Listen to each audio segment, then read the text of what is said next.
What is happening for him? Today we have a story that proves that some people aren't looking for a soulmate, they're looking for a biological donor with a wedding ring. Picture this, a hospital hallway that smells like disinfectant, fluorescent lights humming overhead, and a woman hiding inside a bathroom stall, shaking so badly she can barely hold her phone. Her name is Lydia. And as you're hearing this story, she is standing between life and death, not hers, but her husband's. For 6 months, Lydia's world had been reduced to hospital visits, dialysis machines, prayer chains, and waiting rooms that felt colder than winter. Her husband, who we shall just call Mark, was dying. Kidney failure, dialysis buying time, but not enough. Doctors were blunt. Without a transplant, Mark had weeks, maybe days. So the family was tested. Brothers, no match. Cousins, no match. Relatives, distant and close, nothing. Then Lydia stepped forward, and the test came back positive. She was a match. When the doctor broke the news, Mark cried. Not movie tears, real ones. The kind that fall uncontrollably when fear finally lets go. He grabbed Lydia's hands, kissed them like they were sacred.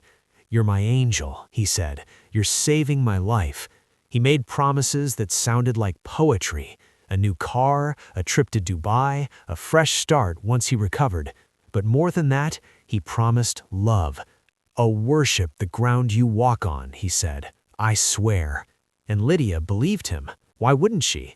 She had been the one bathing him when he was too weak to stand, the one feeding him soup when nausea stole his appetite, the one fasting, praying, begging God to let this surgery work.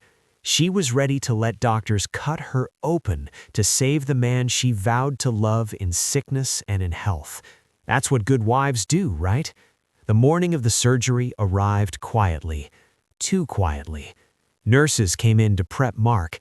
IVs, forms, sedatives. As the medication kicked in, Mark grew drowsy. "Babe," he mumbled weakly, pointing to his bag, "my phone, switch it off, battery." And then he drifted away. Lydia picked up the phone, just trying to be helpful. That's when the screen lit up. A WhatsApp notification from a contact saved as "my accountant." Odd, but not alarming, until she read the message. "Baby, has the fool gone into the theater yet? I can't wait for this to be over. Once you get that kidney, we are done with her." Let that sink in. The fool. Done with her. Lydia's heart didn't race. It stopped. She tried to unlock the phone. The old password, 1234, didn't work. He had changed it. But one thing remained. Her thumbprint, back from when trust still lived in that marriage. She pressed her thumb, the phone unlocked, and the truth poured out. My accountant wasn't an accountant. She was Vanessa, Mark's ex-girlfriend from university.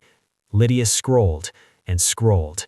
Plans, lies, mockery, messages about using Lydia's kidney to reset life, promises to leave her once he recovered, jokes about patience, cruel jokes. The man lying peacefully in that hospital bed, the one Lydia had sacrificed everything for, didn't see her as a wife. He saw her as inventory, a spare parts warehouse. He was looking at her like a walking refrigerator full of spare organs. Lydia stood, frozen in the private ward. Mark slept, sedated, innocent-looking. Then the door opened. The surgeon stepped in, clipboard in hand. "Madam," he said gently, "it's time. Are you ready?" And in that moment, Lydia realized something terrifying. She held absolute power. If she walked away, Mark would die. Maybe not today, but soon. If she stayed, she would save the life of a man who planned to destroy hers. She was a Christian. She believed in forgiveness. But this wasn't forgiveness. This was self-erasure. This was sacrificing your future on the altar of someone else's betrayal. The surgeon waited. "Madam, are you okay?" Lydia's mind was screaming. If I leave, am I a person who has unalived another person? If I stay, am I a fool? Does love require martyrdom? Does faith require stupidity? Does marriage mean dying quietly so someone else can thrive? Her pastor always preached forgiveness, but nobody ever preached what to do when forgiveness demands your soul. Let's be real. Forgiveness doesn't mean you have to provide a buy one, get one free organ special to your enemies. If you give him that kidney, he's just going to use it to walk away faster. Now Lydia looked at Mark one last time, not as a wife, but as a woman finally seeing the truth. The doctor cleared his throat. Still waiting. And Lydia stood there, pen hovering over the consent form, deciding whether to save a life or save herself. Lydia is at a crossroads. One path leads to the operating table. The other leads to the parking lot. This story doesn't give you comfort. It gives you a mirror.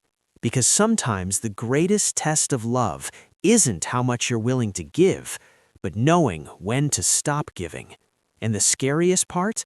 Sometimes the enemy is already sleeping peacefully beside you. Honestly, if this story doesn't prove that in sickness and in health doesn't apply when your partner is planning your replacement while you're prepping for surgery, then I don't know what will. So, forum, what would you do? Would you sign the papers and be the bigger person? Or would you pack your bags and let the accountant figure out where to find a new kidney? Let me know in the comments below. Don't forget to subscribe. I'll see you next time. Peace.